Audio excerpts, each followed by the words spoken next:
पाकिस्तान के लिए, सारी दुनिया के लिए चैलेंज है। कराची शहर के लिए भी बढ़ती हुई गर्मी इस बात का अंदिया है कि आने वाला वक्त मज़ीद ग्लोबल वार्मिंग के असरात हमारे शहर की आवाम के ऊपर आ सकता है। तो ज़िम्मेदार कौम, ज़िम्मेदार क़यादत हमेशा हाल में फ़ैसला करती है कि मुस्तक़बिल के लिए क्या पेशबंदी होनी चाहिए। जो कार्बन फुटप्रिंट है उसको कम करते हुए, जो ऑक्सीजन के लिए आपको शहर में लंग्स चाहिए होते हैं, फेफड़े चाहिए होते हैं ताकि ऑक्सीजन ज़्यादा पैदा की जा सके, उसके ऊपर काम किया जाए। तो जहां शारे भुट्टो, बिलावल भुट्टो जरदारी साहब ने वादा किया था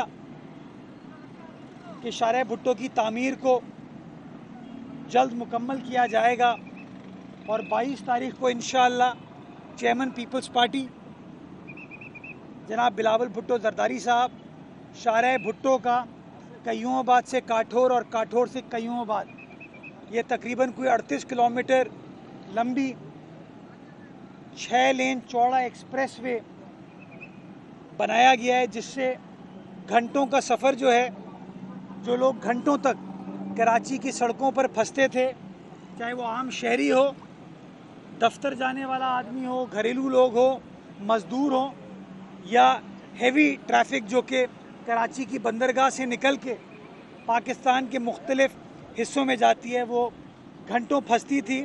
अब वो सफ़र इंशाअल्लाह शारे भुट्टो की तकमील के बाद 25 मिनट के अंदर मुकम्मल हो जाएगा और बाज़ाब्ता तौर पर गो के लोगों ने सड़क को ऑलरेडी इस्तेमाल करना शुरू कर दिया है, लेकिन बाज़ाब्ता तौर पर इंशाअल्लाह चेयरमैन पीपल्स पार्टी 22 तारीख को इसका इफ्तिताह करेंगे ताकि इस चीज़ को पब्लिक किया जा सके। तो उस हवाले से जो मलीर रिवर बेड में ज़मीन डेवलप हुई, हमने फ़ैसला किया कि वहाँ पर ग्रीन जोन्स को डेवलप किया जाए और ये पहला जोन है जिसके ऊपर तकरीबन कोई 2 माह कबल बल्दिया उज़्मा कराची के पार्क्स डिपार्टमेंट ने काम स्टार्ट किया। मेरे दाएं जानेब कॉलोनी एक्सप्रेस वे नज़र आता है, मेरी दाएं जानिब और बाएं जानिब जो है शारे भुट्टो नज़र आता है। मेरे सामने ये EBM कॉजवे गुजरता है। हमने अपना विज़न ये इम्प्लीमेंट करना शुरू कर दिया है कि 1 लाख पौधे, मकामी पौधे, वो हम इस स्ट्रेच में लगाएंगे जो कि EBM कॉजवे, शारे भुट्टो और बलोच कॉलोनी एक्सप्रेसवे के बीच में। और मुझे खुशी होती है आपको बताते हुए कि तकरीबन कोई 10,000 पौधे हमने यहाँ पर लगा दिए और आपके सामने नज़र आ रहा है कि 2 माह से इनको लुक आफ्टर किया जा रहा है। और इंशाअल्लाह आइंदा मैं पुरुमीद हूँ कि इस मानसून के बाद ये एक अच्छी मजबूत शक्ल इख्तियार कर लेंगे। और मैंने पार्क्स डिपार्टमेंट को ये हिदायत जारी की है कि कराची के 7 अजला में हम इसी तरह के एरियाज़ डेवलप करें जिसको एक अर्बन फॉरेस्ट की हम शक्ल दे सकें, जो कि मुस्तकबिल में कराची के लंग्स का किरदार अदा कर सके।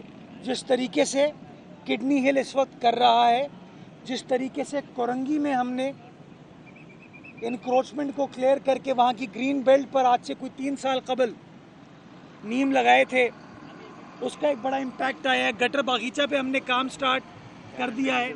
तो इस तरह मैं चाहता हूँ कि शहर के 7 अजला में इस तरह के ग्रीन जोन्स डेवलप किया जाए और मैं शहरियों के साथ ये ऑफ़र करना चाहूँगा कि वो इन ग्रीन जोन्स में आएँ और सदक़े जारिया के तौर पर कोई एरिया को अडॉप्ट करें और अपने प्यारों के नाम से पौधों को ना सिर्फ प्लांट करें बल्कि उनको अडॉप्ट करें, उनको लुक आफ्टर करने में हमारी मदद दें, ताकि आने वाला वक्त हमारी नस्लों के लिए अल्लाह सुब्हाना ताला मज़ीद बेहतर फरमाए।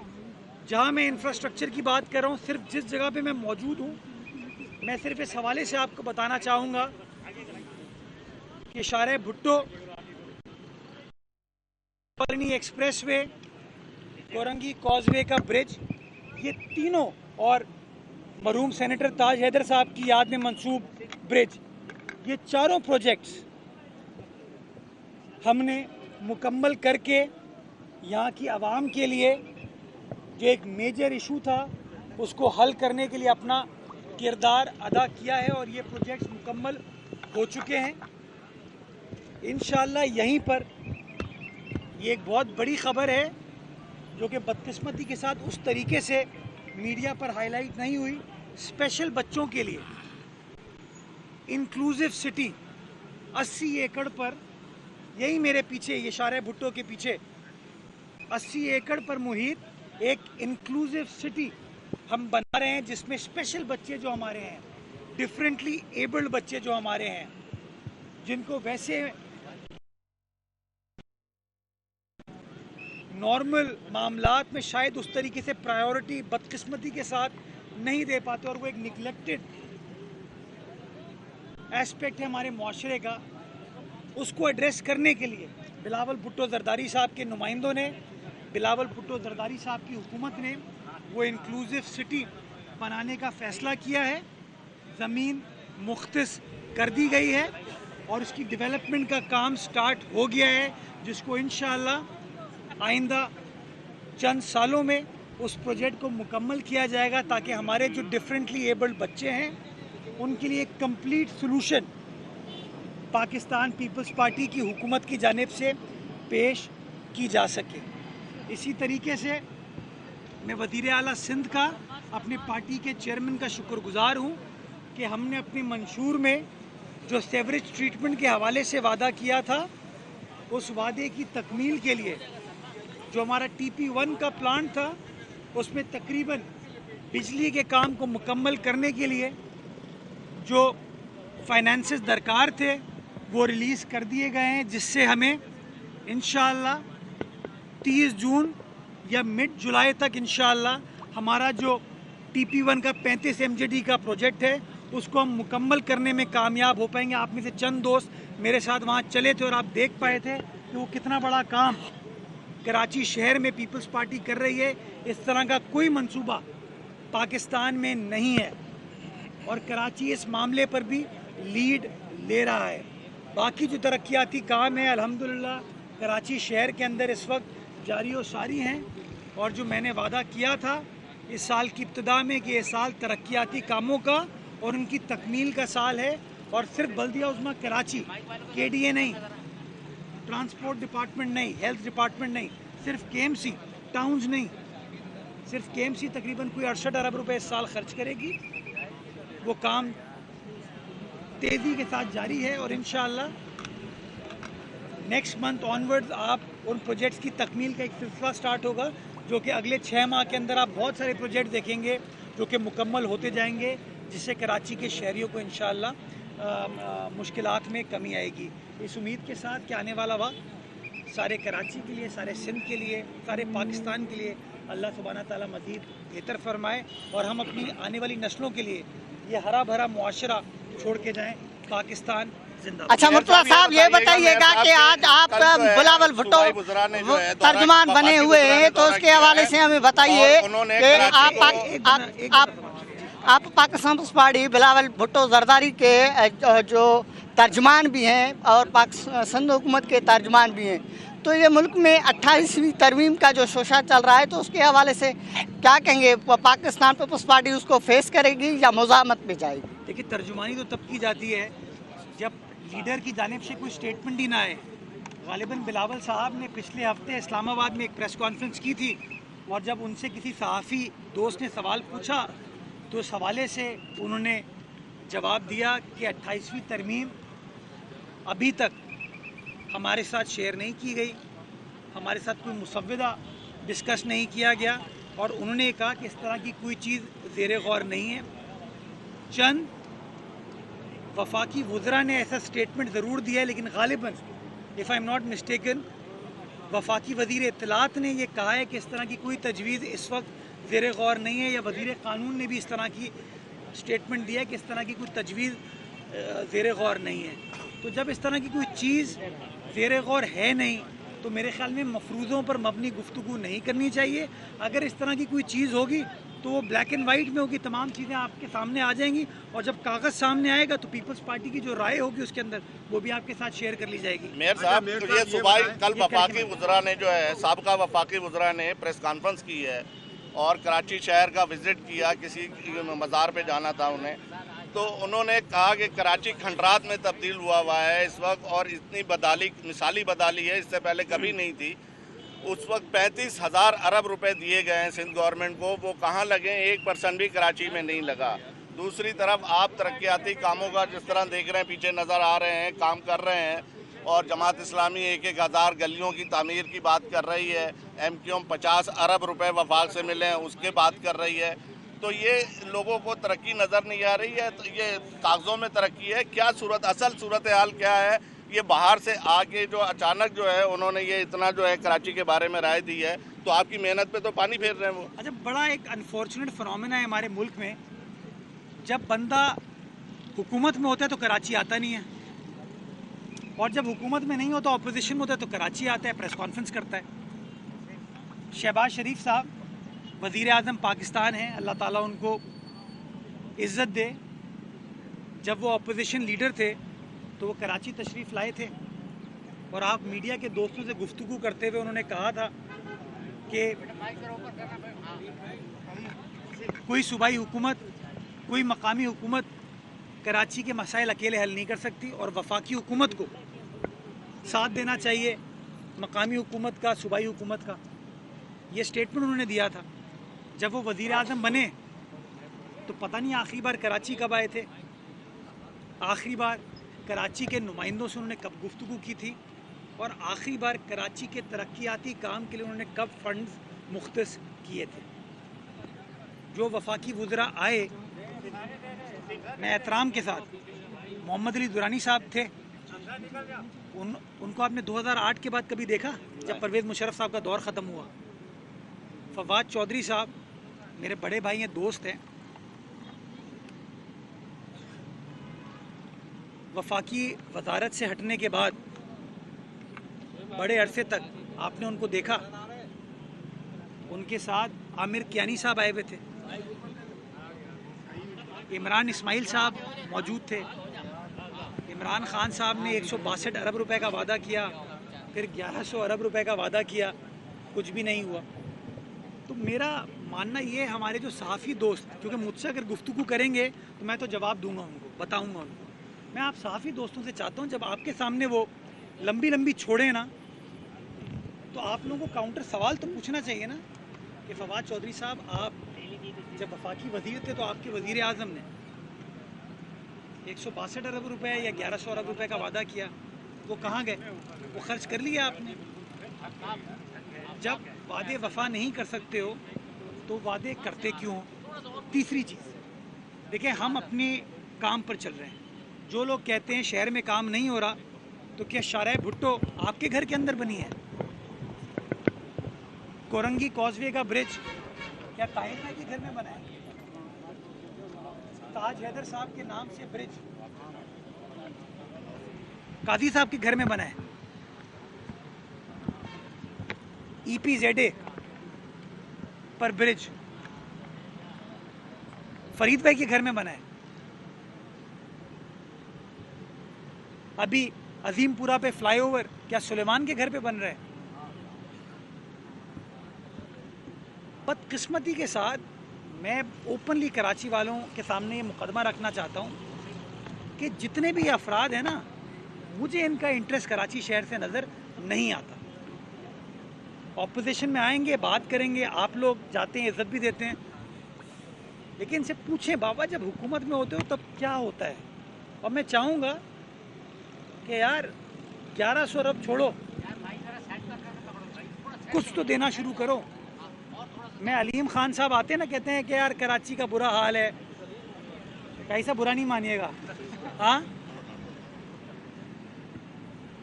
कराची का बुरा हाल है। मैं कल उनका स्टेटमेंट देख रहा था, उन्होंने हिदायत दे दी कि लाहौर सियालकोट मोटरवे 6 लेन क्यों नहीं चाहिए। हाँ, क्या वफाकी वजीर लाहौर के हैं वो? क्या वफाकी वजीर सियालकोट के हैं वो? हैदराबाद सक्खर मोटरवे पता नहीं कब बनने जा रही है। कराची हैदराबाद मोटरवे का क्या हाल है। लियारी एक्सप्रेसवे पे आज तक ये लोग हेवी ट्रैफिक इन्होंने चलने नहीं दी। तो ये वहाँ बैठ के खुद अपने शहर का मुकदमा लड़ते हैं, अपने शहर को प्रोटेक्ट करते हैं। जहाँ पे अपनी प्रॉपर्टी है, अपने रियल स्टेट प्रोजेक्ट्स हैं, उनको प्रोटेक्ट करते हैं। लेकिन जब हमारे शहर में आते हैं तो हमारे शहर को नीचा दिखाने की कोशिश करते हैं। वो बाबा, तमाम तुम्हारी बातों के बावजूद ये शहर इस मुल्क को चला रहे हैं और इंशाअल्लाह चलाता रहेगा। लाहौर से, सियालकोट से, मुल्तान से, गुजरावाला से पाकिस्तान का 60% रेवेन्यू इकट्ठा नहीं हो रहा।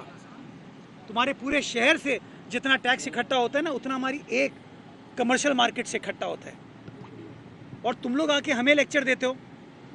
और मेरा कसूर ये है कि मैं इनको कहता हूँ ये बात, इसीलिए मेरे पीछे पड़ना, आए दिन कोई ना कोई खबर सुनते हैं।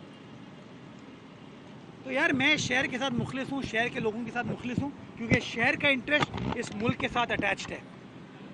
और इस मुल्क की सस्टेनेबल डेवलपमेंट और ग्रोथ के लिए ये नहीं हो सकता कि वफाकी हुकूमत पूरे मुल्क का तो सोचे, या पूरा मुल्क छोड़ें, चंद शहरों का तो सोचे, लेकिन वो शहर जो इस मुल्क को चलाता है उसका ना सोचे। ये सवाल छोड़ के जा रहा हूँ। Thank you. उनसे पूछ लीजिएगा अगर वो आपको कहीं मिल जाएं और आपसे वो कर लें। आसिफ ने कल कहा कि जो 28वीं आईनी तरमीम है उसका सिर्फ शोर है, लेकिन अगर ये शोर होता तो पीपल्स पार्टी को बॉक्स करने की जो सियासत इस वक्त टीवी पे या ज़मीन पर वफाकी वज़रा साबिक वहाँ से आ रहे हैं, यहाँ पर GDA जो है वो मुतहर्रिक हो गई है, फंक्शनल लीग मुतहर्रिक हो गई है। वो लोग जो गुज़िश्ता एक दिहाई से कहीं गायब थे वो सियासत में एक्टिव दिखाई दे रहे हैं। आपको लग रहा है कि बॉक्स करके सदारत जो है वो पीपल्स पार्टी से ले ली जाएगी और कुछ और लोग जो हैं उनको जो है वो नेशनल अलायंस के तौर पर सामने लाया जाएगा? कैसा देखते हैं सियासत? सुलेमान, ये खुला खुला है, हवा भी चल रही है माशाल्लाह। मफरूज़ों पर नहीं जाना चाहिए। अगर मफरूज़ों पर चलना होता ना तो शायद 1977 में जब भुट्टो साहब की हुकूमत गई, या 1979 में जब भुट्टो साहब को शहीद कर दिया गया, तो लोगों ने कहा था पीपल्स पार्टी ख़त्म हो गई। ये इस पे नहीं जाना चाहिए। पीपल्स पार्टी एक संजीदा सियासी जमात है और हमेशा पाकिस्तान का सोचती है, पाकिस्तान की आवाम का, पाकिस्तान के निज़ाम का सोचती है, और हमने हमेशा ज़िम्मेदारी का मुजाहरा किया है। तो मेरे ख़्याल में ये जो मफरूज़े हैं इनको छोड़ दीजिए। बाकी वो जो आपने कहा GDA, national alliance, 0 + 0 = 0, it will be 0 इंशाल्लाह। Thank you. अच्छा मेयर साहब, ये एक सवाल जो ले लीजिएगा, हम कहते ही रह गए लेकिन KNC की तरफ से कोई एक्शन नहीं लिया गया। आखिरकार एंटी करप्शन ने जो है महकमा मेडिकल एंड हेल्थ सर्विसेज में करप्शन का बेज़ाब्तगियों का नोटिस ले लिया।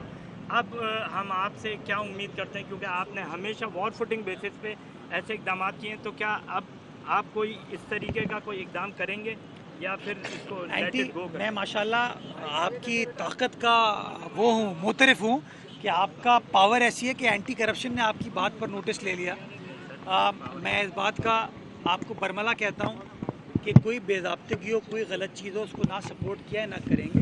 एंटी करप्शन का जो नोटिस है, उनको जो इन्फॉर्मेशन चाहिए उनको इन्फॉर्मेशन प्रोवाइड की जाएगी, और अगर उसके अंदर कोई बेज़ाब्तगी साबित होती है तो जो इंतज़ामी कार्रवाई है वो इंशाअल्लाह इंतज़ामी कार्रवाई भी की जाएगी। बल्कि हम कराची की जाने। जी भाई मेयर साहब, ये बताएं, कल आबादी शहीद हॉस्पिटल में एक 2 साला बच्ची गलत इंजेक्शन लगाने की वजह से मर गई, उसके वालिदैन वहाँ पर दुआएं कि काम पे बहुत सारे सवालिया निशान हैं। जो सियासी वहाँ पर भर्तियाँ की गई हैं उसके बड़े नेगेटिव असरात पब्लिक सर्विस के ऊपर आ रहे हैं, तो उनको हम एड्रेस करने की कोशिश करें। इस मामले को भी इंशाल्लाह एड्रेस करेंगे। लास्ट क्वेश्चन बहुत शुक्रिया।